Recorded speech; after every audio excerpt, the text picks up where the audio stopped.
from out of the sky of the Airborne Division. Their fabled exploits during World War II can never be forgotten. In December 1944, outnumbered and surrounded by the Germans at Bastogne, the men of the 101st courageously fought on. When the Germans ordered them to surrender or be annihilated, their acting commander, Brigadier General Anthony McAuliffe, gave the historic reply, "Nuts," and they stood until the Germans were defeated. It is in this same tradition that the men of the Screaming Eagles 1st Brigade today serve on the jungle battlefront of Vietnam.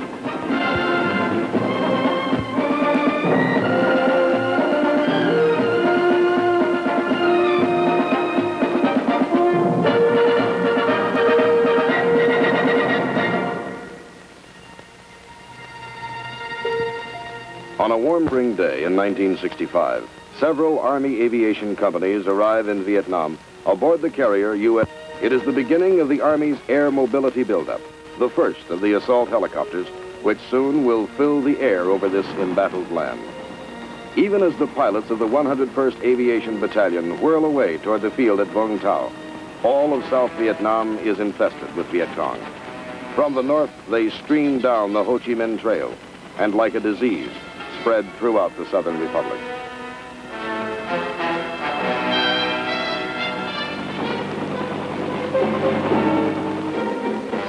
Into this setting come the first of the Screaming Eagles, the aviation crews of Company A, forerunners in the massive American military buildup to stop the communist enemy. For the Republic, this is a time of desperation.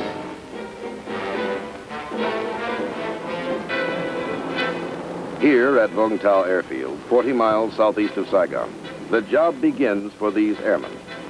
Along with helicopter crews from other aviation companies, the men of the 101st are to be processed for movement to their new homes in the forward areas of Vietnam.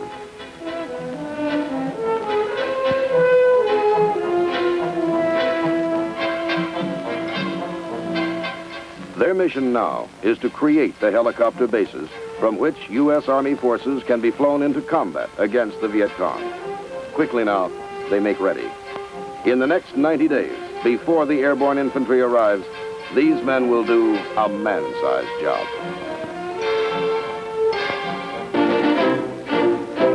On the 29th of July, 1965, the 1st Brigade of the 101st Airborne Division arrives at Cam Ranh Bay.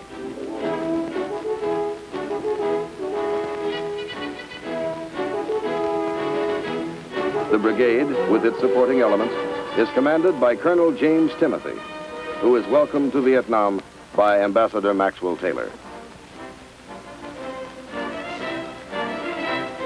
and by General William Westmoreland.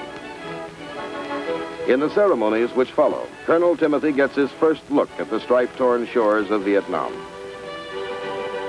And for the first time, the brigade unfurls the proud emblem of freedom over the land it is here to protect.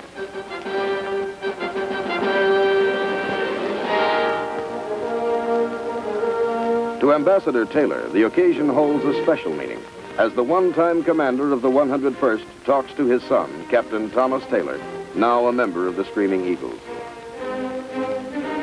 Concluding the day's events, some of the airborne infantrymen stage a parachute jump for Ambassador Taylor and General Westmoreland. It is to be one of the few jumps these paratroopers will make in Vietnam. The Screaming Eagles descend toward the earth and the unknown hardships of jungle warfare they will face in the months ahead. Within 2 weeks after their arrival at Cam Ranh Bay, the Screaming Eagles are sent northward on their first combat operation. As they sail for Qui Nhon, 130 miles up the coast, it is mid-August, and the brigade hasn't yet had time to establish its permanent home base in Vietnam.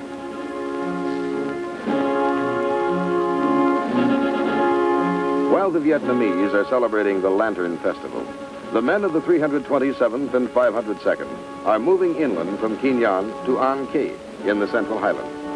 Their mission is to clear and secure the An Khê area as a base camp for the U.S. 1st Cavalry Division Air Mobile, which will be arriving from the United States in a matter of days.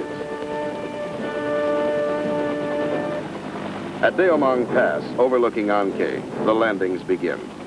After months of special training at Fort Campbell, Kentucky, This is it, the moment every man knew would come.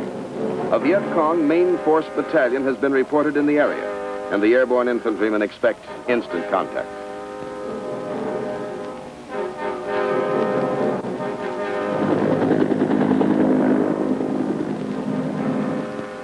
But it doesn't come. The Viet Cong are evasive, biding their time. It is an anticlimax for the men. This is their first lesson in Vietnam. No big battles when expected. Instead, a nagging war of attrition with primitive booby traps and snipers, small unit actions and ambushes in the jungle. Only when he thinks the situation is favorable will the enemy show himself in force.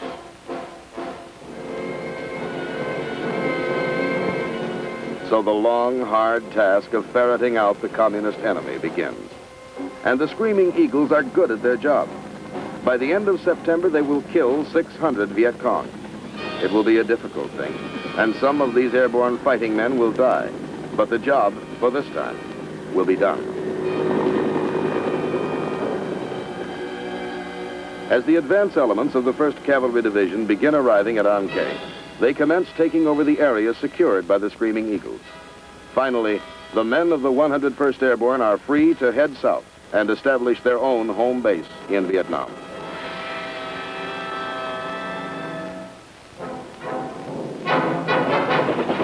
From An Khê and the Central Highlands, the brigade moves 170 miles to the coastal town of Phan Rang. This is to be their permanent camp, as soon as it can be built. Though weary from their campaign in the hill country, they work throughout October until the base at Phan Rang has been set up.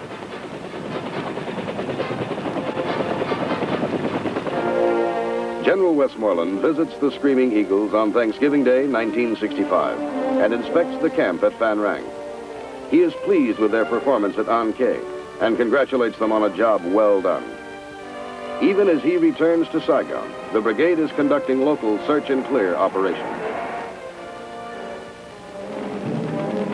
As the new year begins, the entire brigade is deployed to Tuy Hoa, 100 miles to the north in Phu Yen province. Known as the Rice Bowl, this is the richest rice-growing region in central Vietnam.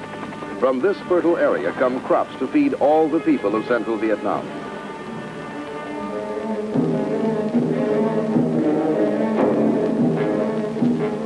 But the Viet Cong have been seizing the harvest and collecting unbearable taxes from the frightened farmers. And stop the Viet Cong. Codename Operation Van Buren. The orders read, search out the enemy in the Tuy Hoa sector and destroy him. This assignment will be tedious. The VC desert their dwellings and avoid confrontation with the Americans. Yet the district is infested with an enemy who makes night raids and continues to molest the farmers. The search goes on.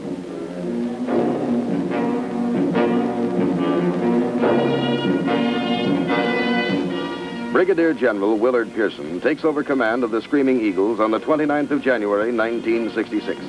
He steps up the pressure on the Viet Cong. Fire!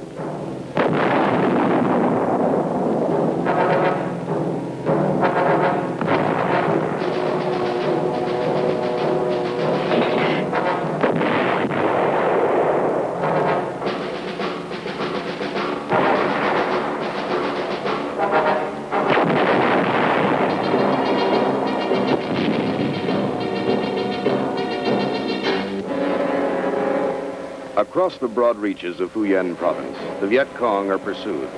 For the most part, they evade capture and withdraw to disappear in hidden underground sanctuaries. In the wake of U.S. military operations, the enemy rice raids diminish. But the VC themselves mingle with the local people and often are bypassed, attacking our units from the rear at night.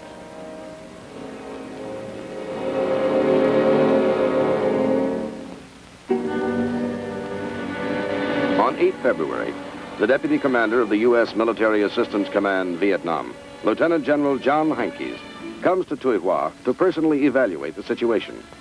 What he sees convinces him that the enemy is well entrenched in the district, that it will require repeated efforts by the 101st to dislodge these communist guerrillas.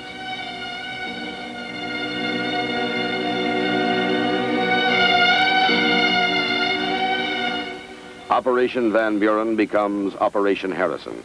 February becomes March, and daily the Screaming Eagles patrol the jungles and foothills surrounding the rice fields of Tuihua. Enemy main force headquarters are located and hit by the U.S. Air Force with B-52 bombing raids. The men of the brigade go in to check the results and prepare field reports for Air Force intelligence.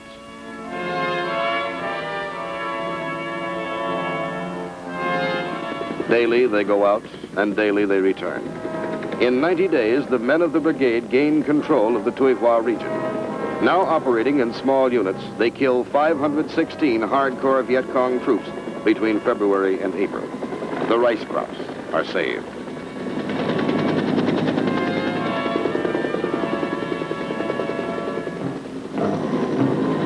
Once, early in March, the men of the brigade receive a surprise visit from one of Hollywood's movie heroes, Robert Mitchum. During this enjoyable interlude, there is talk about the glamorous girls of the film world.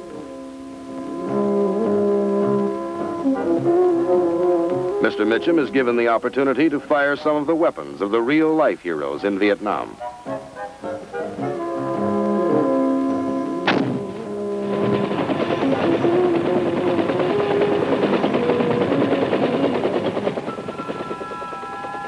In mid-April 1966, the 2nd Battalion of the 327th is left to guard the rice harvest at Tuihua, and the rest of the brigade moves out on Operation Austin. 2 weeks in the area around Phan Thiet, then onward to Nang Co, near the Cambodian border. Here, where the Ho Chi Minh Trail enters South Vietnam, the Screaming Eagles meet the 141st Regiment of the North Vietnamese Army. For a while, the fighting is intense.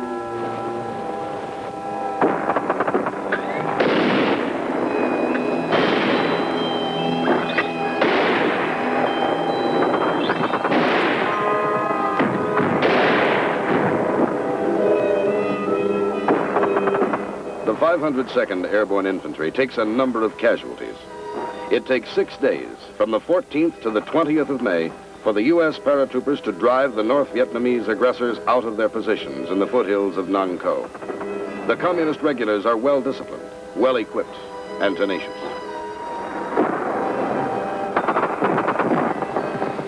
In spite of heavy ground fire, Army aviators get in with their dust-off helicopters, and the wounded are whisked away to safety. This is the enemy. When he was captured, he was carrying a machine gun made in Czechoslovakia. He won't be using it again. As for his comrades, they have been put to rout, and in their hasty flight, they have dropped their arms. Over 100 of the North Vietnamese lie dead in the mountains. Victory at Nang Co is ours.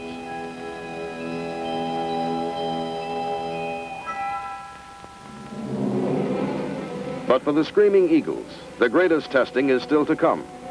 Far to the north in Kon Tum province, the brigade launches Operation Hawthorne in the area around Dak To. Kon Tum is a forbidding wilderness lying in the foothills of the mountain country which marks the border of Cambodia. It is the first week of June, and the air is heavy and humid. Until now, the enemy has held sway here.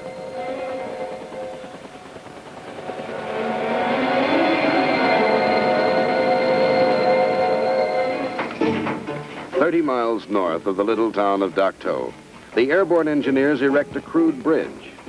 A few miles beyond lies an American Special Forces camp. It has been under siege by the Viet Cong for nearly a week. Supplies and ammunition are badly needed, and relief troops must get through. The first of the trucks begins crossing.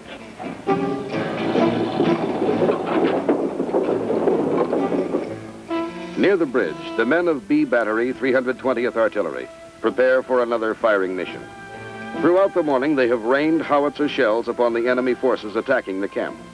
Now, with fresh supplies of ammunition, they're ready to begin again. Each time the shelling starts, the enemy withdraws his attacking forces to escape the punishing fires. When it is lifted, he regroups and again tries to take the camp. Despite week-long airstrikes by U.S. Air Force jets, the Viet Cong have shown no signs of withdrawing. But the artillery fire, directed by those defending the outpost, is having a telling effect.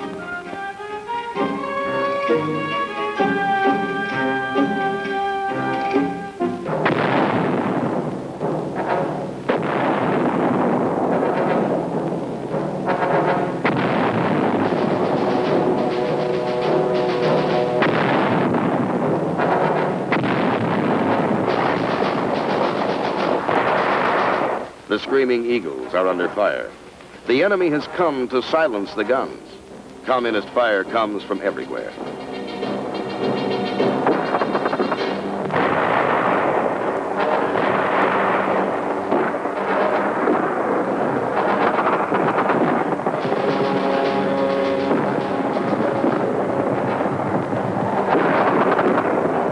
Out there, the enemy is creeping in. He will try to overrun the American positions. The waiting is agony.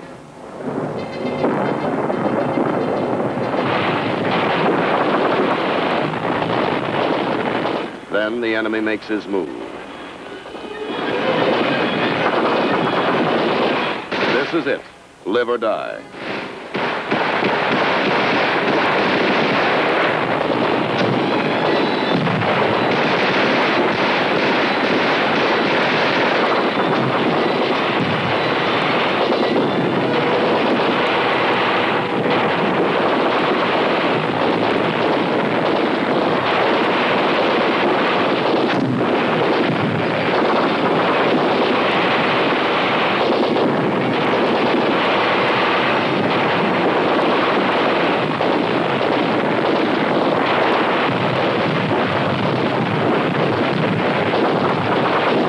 In the forefront, General Pearson, the boss, here in hell. From Bastogne to Vietnam, the tradition remains unbroken, magnificent. The Screaming Eagle.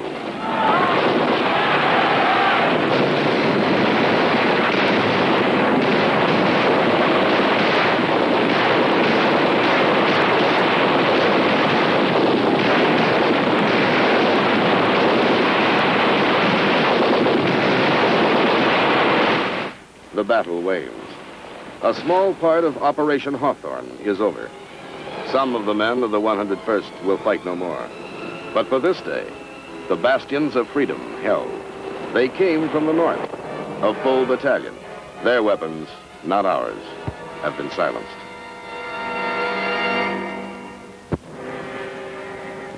Throughout the oppressive days and nights of June 1966, Operation Hawthorne continued. In the violent conflict which rages in Kon Tum province, the Screaming Eagles repeatedly beat back prize troop units of the North Vietnamese Army. In 16 straight days of combat, the brigade envelops the 24th North Vietnamese Army Regiment, and more than 500 of the communist aggressors are killed. It is the largest single battle of the war for the men of the 101st.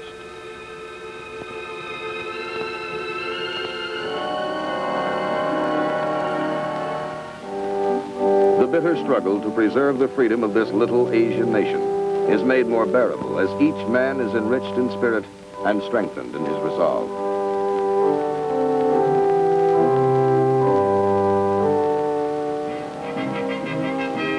At last, the fighting is done.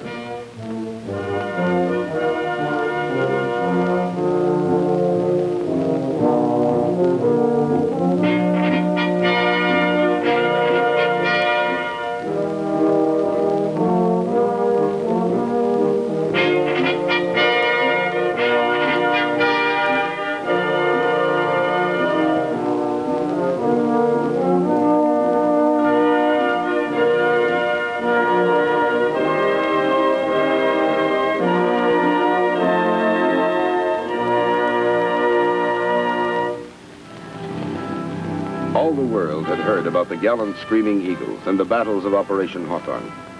In recognition of their outstanding victory in Kon Tum province, the Premier of South Vietnam, Nguyen Cao Ky, comes to the little town of Dak To. Premier Ky and the Deputy Premier express the gratitude of their nation in a way that fighting men can understand.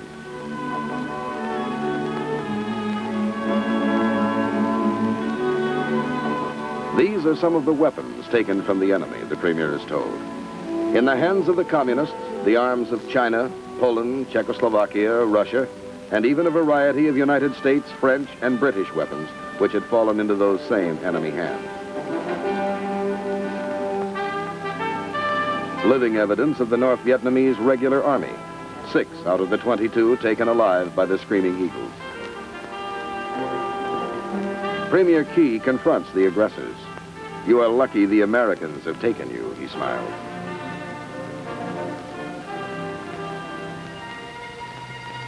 On the 21st of July, following surveillance operations along the Laotian and Cambodian borders, the brigade returns to Tuy Hoa. A new operation labeled John Paul Jones gets underway. Its purpose is to open and secure a 16-mile stretch of National Highway 1 between Tuy Hoa and Vung Ro Bay on the coast. The accomplishment of this mission will speed up logistic support of the Tuy Hoa area by permitting ships to unload at the nearby bay.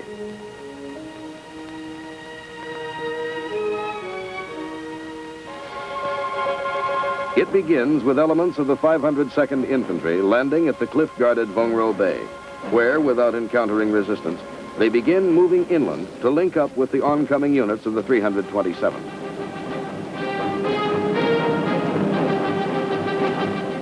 The inland forces push forward, securing the highway and sweeping the adjoining countryside. Supported by helicopter gunships, heliborne assault troops clean out the operational zone within 6 weeks. By early September 1966, they have secured Vung Ro Bay and Highway 1 north to Tuy Hoa. Sweeping through the mountains, the brigade captures 40 North Vietnamese and Viet Cong and kills 209 others.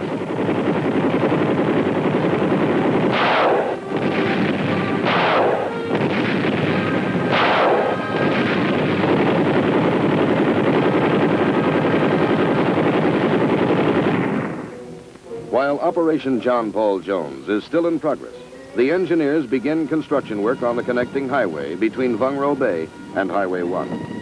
The Screaming Eagles have done their job well, and a new seaport is born.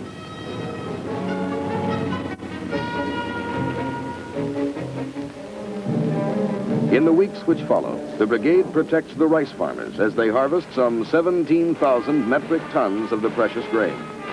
Once again, the Tuy Hoa sector becomes a battlefield, and the Viet Cong suffer heavy losses, with 239 killed and 42 captured.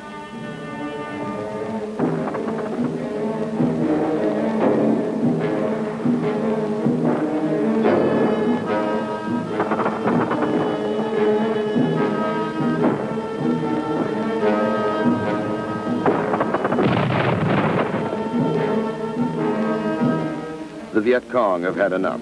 They are nowhere to be found.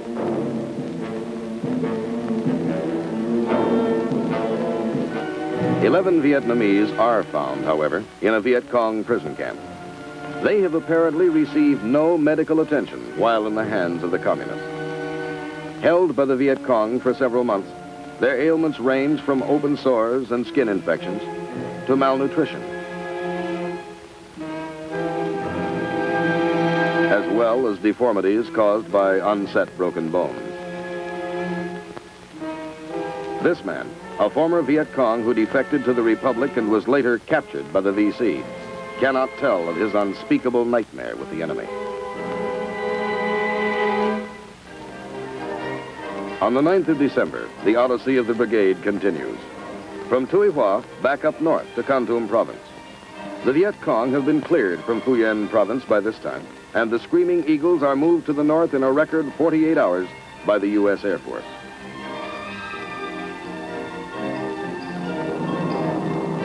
The deployment of the brigade by means of parachute marks the first jump in more than a year for many of the men.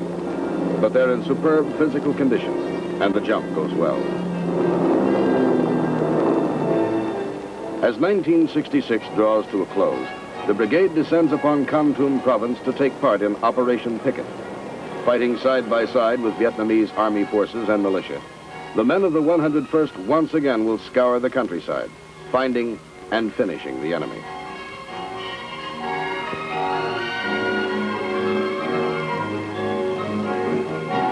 The operations in Kon Tum province continue until the 21st of January, 1967. Then, after more than a year's absence from their home base at Van Rang, the brigade is ordered back for a rest. It seems a long time since the LSTs first moved the brigade up to Kin Yong as they headed for their first combat around An Khe. Now, the LSTs are taking them home.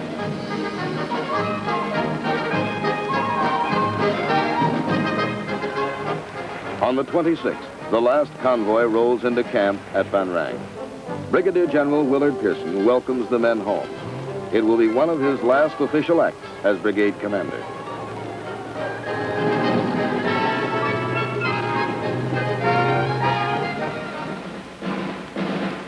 Two days later, General Pearson transfers command of the 1st Brigade, 101st Airborne Division to the new brigade commander, Brigadier General S.H. Matheson. The battle-hardened troops watch with solemn pride as Lieutenant General Engler pins the Legion of Merit on the uniform of their departing commander. So the Screaming Eagles bid farewell to the commander who led them in 14 combat operations from one end of Vietnam to the other. For the Screaming Eagles, as for the rest of the United States military forces in Vietnam, the valiant effort to keep that young nation free continues.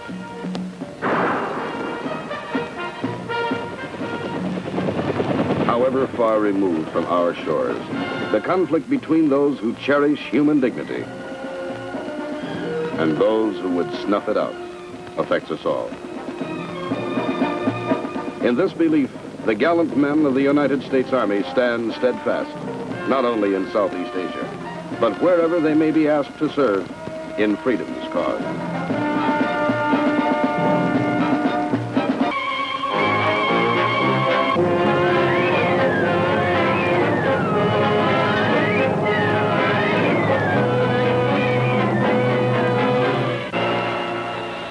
Bullfighters and Mosquitoes of the RAF Coastal Command crossed the channel to bomb and strafe Nazi merchant convoys carrying supplies for isolated German garrisons still holding out along the western coast of Europe.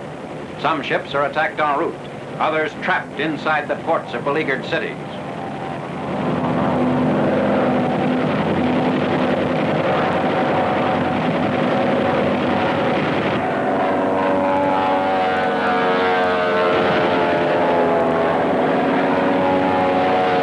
Steadily mounting risks faced Nazi merchantmen as land-sea contact is cut off by Allied bombings of enemy communications on the continent. Homeward-bound bullfighters attack a gas tank.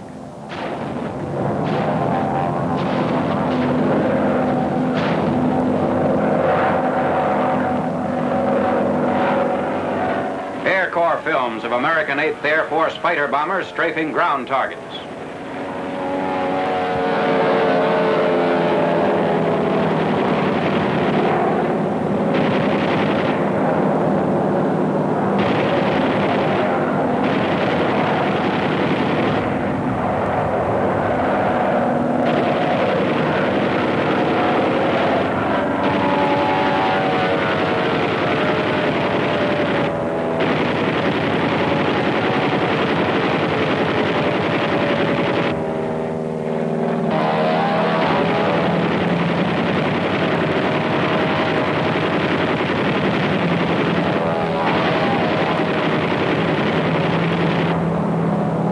Assault on the Calais garrison.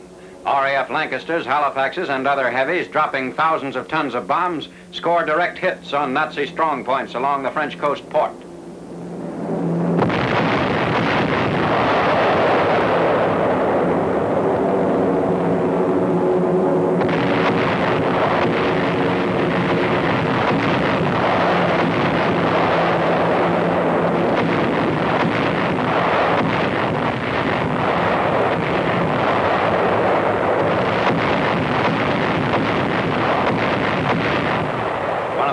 Comes down in flames.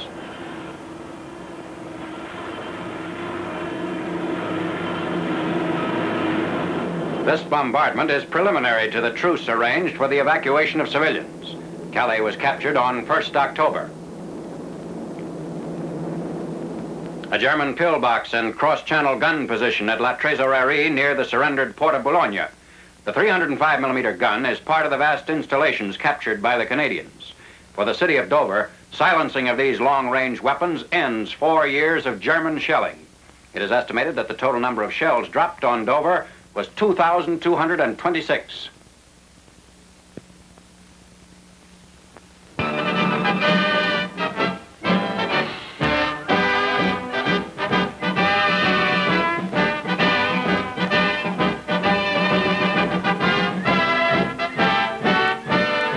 facilities of Ordnance Combat Vehicle and artillery pools behind 1st and 3rd Army lines. At a collection depot and repair yard servicing the 1st Army, mechanics of an ordnance battalion reassemble a 155mm howitzer.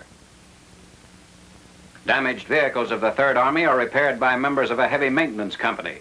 When tanks leave here, they're ready for combat down to ammo and rations.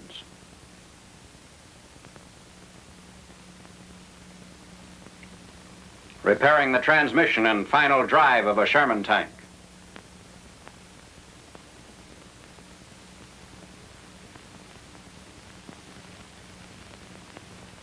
An air-driven wrench is used to tighten transmission bolts on an M8 armored car.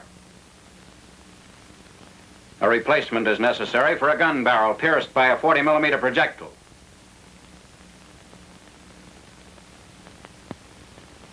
Cutting 3/4-inch armor plate.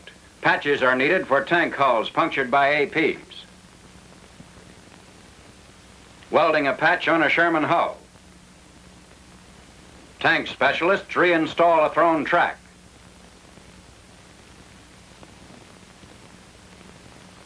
A new radial engine is uncrated and installed in an armored vehicle.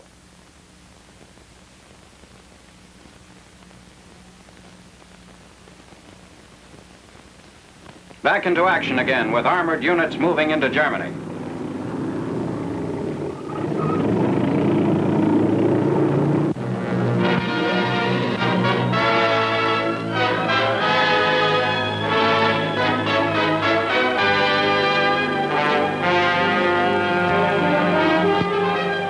Seventh Army Infantry spearheads the drive above Belfort and the Gap to southwestern Germany. On 23rd September, they advance near the important highway junction of Remiremont, 14 miles south of Epinal. From Remiremont, the attack spreads out along highways leading to the Vosges passes.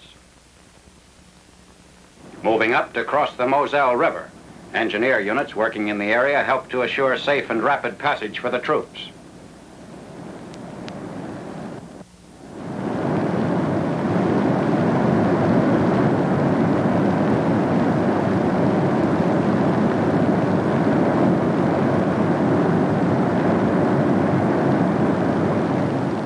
Assault boats are put into service as the order comes to rush the whole battalion across as quickly as possible.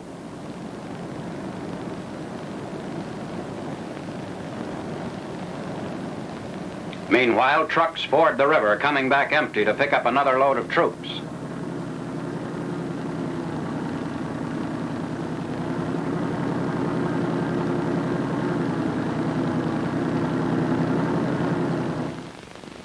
The advance continues. It's reported that snow faces units fighting their way toward the western slopes of the Vosges. To the north, on the 3rd Army front, a squadron of C-47s brings in winter clothing for American troops. The planes arrive at a point southwest of Nancy, some 30 miles behind the battlefront lines. The supply operation is under the supervision of the Chief Quartermaster for the European Theater of Operations. Heavy overcoats, wool socks, long underwear, knitted wool caps, mackinaws, are among the variety of winter necessities flown into the fighting areas. Quartermaster reports indicate that by mid-October, the American armies in Europe were 98% winterized. Firebombs are introduced during the fighting for Metz in the 3rd Army sector. The incendiaries are dropped by P-47s, which on 28 September dive-bomb Fort Jeanne d'Arc, setting huge fires. The many German forts